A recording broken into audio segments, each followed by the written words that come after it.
कार्तिक का महात्म सब प्रकार के दुखों का नाश करने वाले तथा सारी सृष्टि के पालन करने वाले श्री गणेश जी, ज्ञान के दाता श्री सरस्वती जी, सब पुराणों के कर्ता श्री व्यास जी तथा गुरुदेव के चरण कमलों में नमस्कार करके भगवान के श्रद्धा और भक्ति रस में डूबे हुए कार्तिक मास की कथा इस प्रकार है।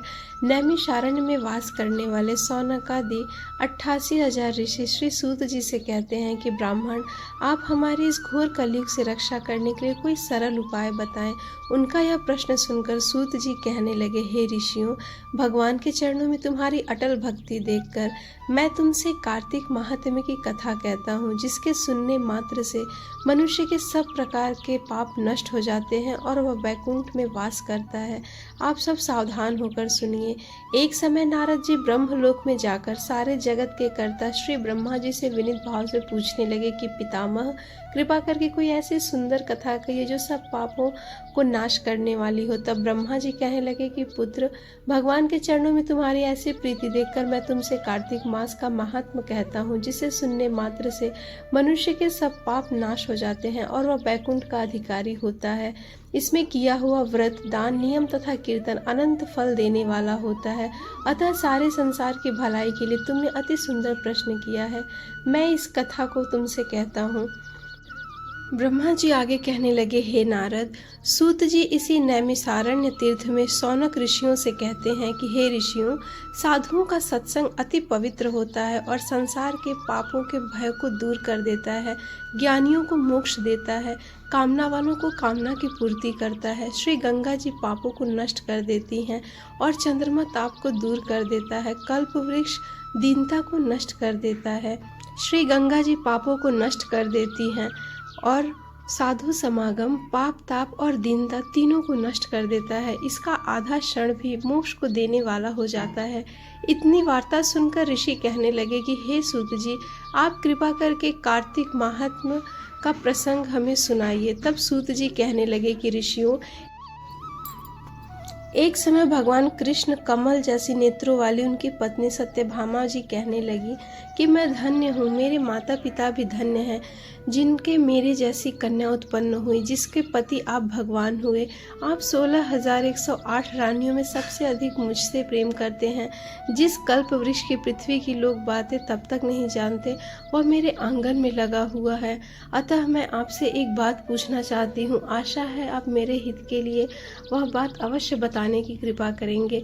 इतनी बात सुनकर श्री कृष्ण जी सत्यभामा का हाथ पकड़कर कल्प वृक्ष के नीचे ले गए और कहने लगे कि हे सत्यभामे, सब रानियों में तुम मुझको सबसे प्रिय हो। तुम्हारे स्नेहवश मैंने इंद्र से विरोध करके यह कल्प वृक्ष स्वर्ग से लाकर तुम्हारे आंगन में लगाया। यह सब तुम मुझसे यदि गुप्त से पूछोगे तो मैं भी तुम्हें बतलाऊंगा।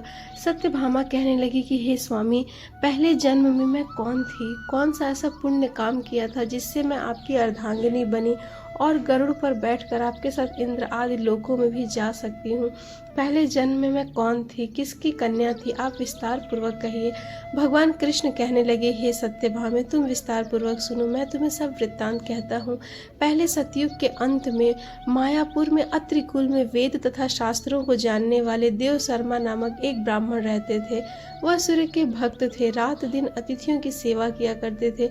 उनके कोई पुत्र नहीं थे, परंतु बड़ी आयु में उन्हें एक कन्या की उत्पत्ति हुई, जिसका नाम गुणवती था। देव शर्मा ने चंद्र नामक अपने एक शिष्य के साथ अपनी कन्या गुणवती का विवाह कर दिया। चंद्र पिता के समान उसकी सेवा करता था।